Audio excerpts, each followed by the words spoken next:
Agora a gente vai falar um pouco sobre variáveis aleatórias independentes.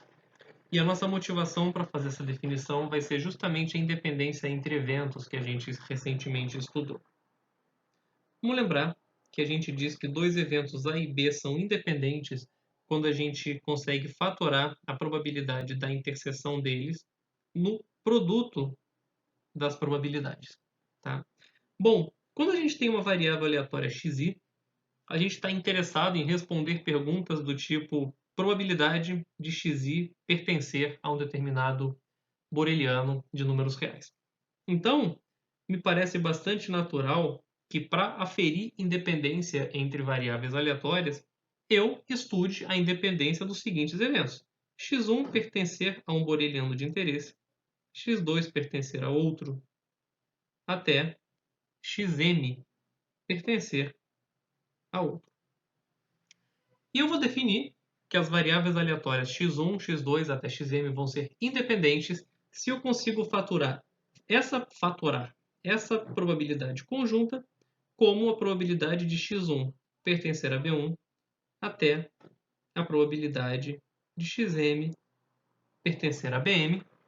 E isso tem que valer para todo BI boreliano dos números reais. Tá? Se você não gosta de pensar em borelianos, para ficar com paz de espírito, pensa por alguns instantes que é um intervalo ou alguma coisa dessa natureza. Tá? É claro que essa definição é de bastante difícil verificação. Você teria que verificar que isso valeu para todos os intervalos ou para todos os borelianos. Enfim, isso pode ser um processo um pouco tedioso de você fazer. Felizmente, a gente tem uma outra forma de aferir independência entre variáveis aleatórias, que é o que está dito nesse teorema. A motivação para ele vem do seguinte: a gente mencionou já nesse curso de que qualquer informação probabilística que você queira calcular sobre a sua variável aleatória pode ser obtida a partir da sua função de probabilidade acumulada. E nos casos particular, onde sua variável aleatória é discreta ou contínua, você tem a função de probabilidade e a função densidade de probabilidade, que são objetos equivalentes à função de probabilidade acumulada. Então a gente pode se perguntar: será que existe uma forma de eu dizer que esse conjunto de variáveis aleatórias é independente sem ter que fazer menção a borelianos individuais e somente fazendo menção à sua função de probabilidade acumulada conjunta ou à sua função de probabilidade ou função densidade de probabilidade?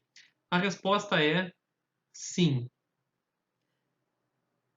E está codificada nesse teorema. Tem uma notação um pouco carregada, mas vamos torná-lo simples. Então a gente denota por fx a função de probabilidade acumulada desse vetor aleatório, tá? Vou chamar de f subíndice x, a sua função densidade de probabilidade, tá? No caso dela ser contínua. O teorema também vale no caso de variáveis discretas, tá? Mas eu só enunciei para o caso contínuo para simplificar a notação e não ficar ainda mais carregado do que já está. Eu vou denotar então por fi as acumuladas marginais de cada xi e vou denotar por f'i as densidades marginais de cada xi. Então eu posso dizer o seguinte: o meu vetor aleatório x é independente, né? Ou seja, suas componentes são independentes se e somente se eu conseguir fatorar a minha função de probabilidade acumulada conjunta no produto das acumuladas marginais. Voltando à definição dos borelianos, é como se esse resultado dissesse para mim o seguinte: eu não preciso verificar essa igualdade aqui em cima, para todo boreliano. Basta que eu verifique para borelianos da forma menos infinito xi, que são os conjuntos que a gente utiliza para calcular a função de probabilidade acumulada. Tá? Então, indo para uma forma mais fácil, né, para a gente não ficar mencionando sempre os borelianos, basta a gente verificar que a gente pode fatorar a função de probabilidade acumulada conjunta como produto das acumuladas marginais. Bom, caso você não tenha acesso às acumuladas marginais, você pode tentar verificar, que a densidade conjunta se fatora como se fosse o produto das densidades marginais, tá? E ainda assim, no cenário onde você não conhecer por completo as densidades ou as densidades marginais, isso é bastante comum em estatística, onde a gente em geral não sabe constante normalizadora da nossa densidade, tá? A gente só conhece o núcleo dela, por exemplo, se você olhar E elevado a menos x ao quadrado sobre 2, você já sabe que isso está associado a uma densidade normal de média zero e variância 1. Você não precisa ter a constante normalizadora na frente. Então, muitas vezes em estatística, a gente não conhece a nossa densidade por completo, mas a conhece apenas a menos de uma constante de proporcionalidade. E esse resultado também te diz que não tem problema. Você não precisa conhecer as constantes de proporcionalidade para aferir exatamente a independência, tá? Basta que você consiga fatorar a sua densidade conjunta como um produto de funções que são não negativas e que dependem somente de cada xi, tá? Ou seja, não precisa que esses fatores sejam a densidade, tá? Basta que eles sejam a densidade a menos da sua constante multiplicativa. E um ponto importante desses teoremas é que essa fatoração tem que valer para todo x em Rm, tá? Se não valer para todo x em Rm, você não está provando nada relativo à independência. Tá? A prova desse teorema também foge um pouco do contexto desse curso, ela está associada com essa flecha laranja aqui em cima, que nos permite trocar borelianos por intervalos dessa natureza, e que isso caracteriza as probabilidades por completo para a gente. E, bom, como a gente não fez essa prova pelo mesmo motivo, não vamos fazer essa daqui também, que ela foge do contexto que a gente quer tratar aqui no nosso curso. Para ilustrar isso, vamos ver dois exemplos. Tá? O primeiro exemplo, bom, eu tenho uma função densidade e probabilidade conjunta de um vetor aleatório que me é dado pela seguinte expressão. Casinho é elevado a menos x mais 2y, isso vale para x e y positivos, e zero caso contrário. Primeiro ponto dessa questão é que você encontre quem que é o valor de k, tá? O valor de k é a constante normalizadora que vai fazer isso valer 1, tá? Então, vamos lá. 1, a gente sabe que tem que ser a integral de 0 a mais infinito, integral de 0 a mais infinito, que é o conjunto de valores onde as minhas densidades assumem valores positivos, de k, que multiplica e elevado a menos x mais 2y, dx dy. Essa conta é bastante simples de fazer, eu vou pular. O resultado dela vai dar k sobre 2 e, portanto, você conclui que a constante k adequada é k igual a 2. Ok? Bom, esquece que a gente calculou a constante k, tá? Para ilustrar justamente o ponto de que você não precisa da constante para aferir independência ou não, vamos fazer como se a gente não soubesse a constante k. Se você olhar para essa função aqui, que é essencialmente a parte que importa da sua distribuição, é o núcleo dela, você consegue escrevê-la como e elevado a menos x, e elevado a menos 2y. E isso já te dá uma dica de que você provavelmente consegue fatorar a sua função densidade e probabilidade conjunta como produto de coisas que só dependem de x e só dependem de y. Então, vamos ver que você consegue escrever da seguinte forma. Bom, eu vou definir então a seguinte função, e elevado a menos x para x positivo e 0 para x negativo, e multiplicar isso com a seguinte função, e elevado a menos 2y para y positivo e 0 se y é negativo. Tá? Quando eu fizer o produto dessas duas funções, eu vou ficar com o seguinte.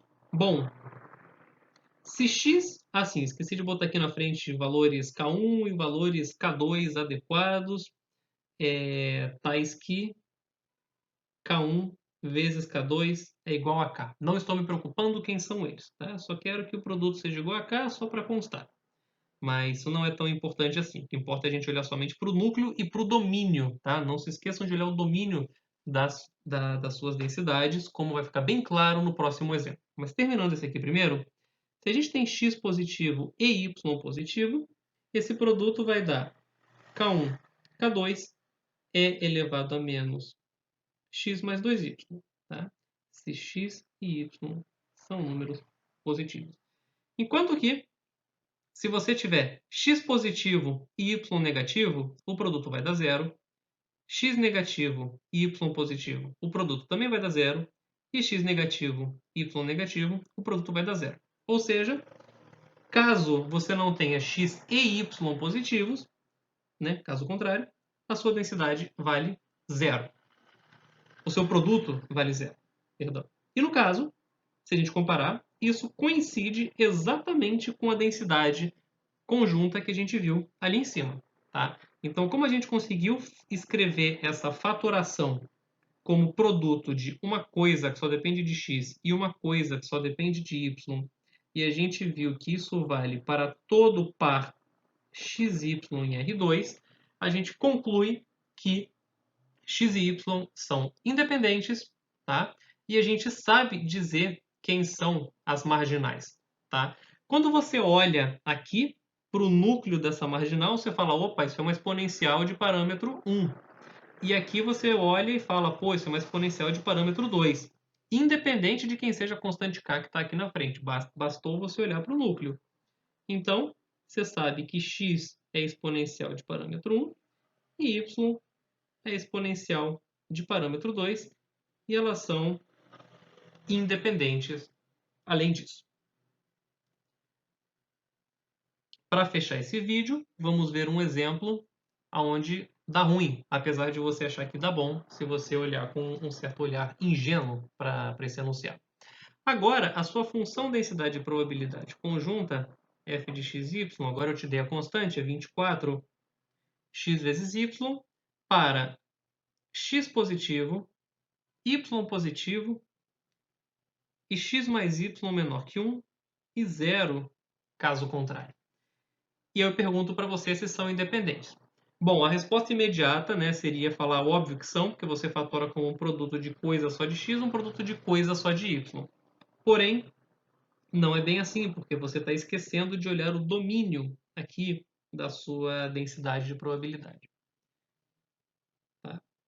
Eu chamo de domínio, mas tecnicamente eu deveria chamar de suporte, que é o conjunto onde ela assume valores positivos. Né? Domínio são todos os valores que eu posso calcular, e bom, se eu estou colocando zero aqui, eu posso calcular em qualquer valor, mas vocês entendem o espírito. Bom, como eu tenho que ter x e y positivos, primeiro de tudo, eu estou restrito ao primeiro quadrante, tá? E como eu estou dizendo que eu tenho que ter x mais y menor ou igual a 1, eu estou me limitando aqui a essa região. Então, essa minha densidade conjunta só assume valores nessa região que eu pintei de azul, ok? Bom, e aí se você pensar em escrever essa densidade como um produto de alguma coisa que só dependa de x ou que só dependa de y, tá? Você certamente vai tentar escrever, como x assume valores entre 0 e 1, você vai tentar escrever uma função h de x para x pertencente a 0, 1. Tá? E como x tem probabilidade positiva, né? Tem densidade positiva aqui entre 0 e 1, bom, você não vai colocar provavelmente nenhum valor zero aqui. E analogamente aqui para y, né? Se você tentar escrever como considerar uma função h2 de y aqui, ela vai ter que estar definida para valores de y entre 0 e 1. Beleza? Quando você fizer o produto, digamos, por exemplo, de um valor aqui, 0,75 e 0,75, tá? Que certamente está fora do suporte da sua densidade, ou seja, aqui a sua densidade f de xy vale zero, tá? Bom, como nesse valor aqui, nesse valor, você imagina que as suas marginais vão ter densidade positiva, o produto h1 de x, h2 de y vai dar positivo e deu ruim para você, né? Uma outra maneira de você enxergar isso é o seguinte: imagina que você sabe que você observou x aqui e você quer dizer algo sobre y. Bom, então você sabe que y está restrito a esse intervalo todo aqui.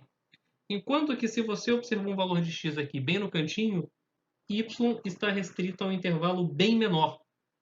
Ou seja, o conhecimento de x estar aqui ou estar aqui te informou alguma coisa acerca de y. Isso quebrou completamente a sua expectativa em relação a eles serem independentes. Tá? E aí que vem a importância desses para todo aqui no enunciado do teorema. Você tem que conseguir fatorar a sua densidade conjunta como produto de funções que só dependem das componentes individualmente em todo o Rm. Senão, você não consegue verificar independência. E para finalizar, eu vou relembrar a mesma observação que eu fiz quando a gente falou de independência entre eventos.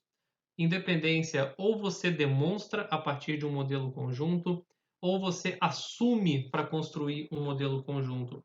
E quando você está assumindo independência, é extremamente perigoso, você tem que tomar muito cuidado e ser muito crítico em relação a isso. Tá? Você tem que ter de fato um conhecimento do evento que você está estudando para poder dizer de fato que a independência é uma hipótese razoável ou ter a consciência de que ele é uma hipótese simplificadora e que isso pode impactar nos resultados que você vai observar. Isso é especialmente importante quando vocês forem trabalhar com coisas no mundo real. Sempre fiquem alertas com hipóteses de independência feitas de modo inadequado.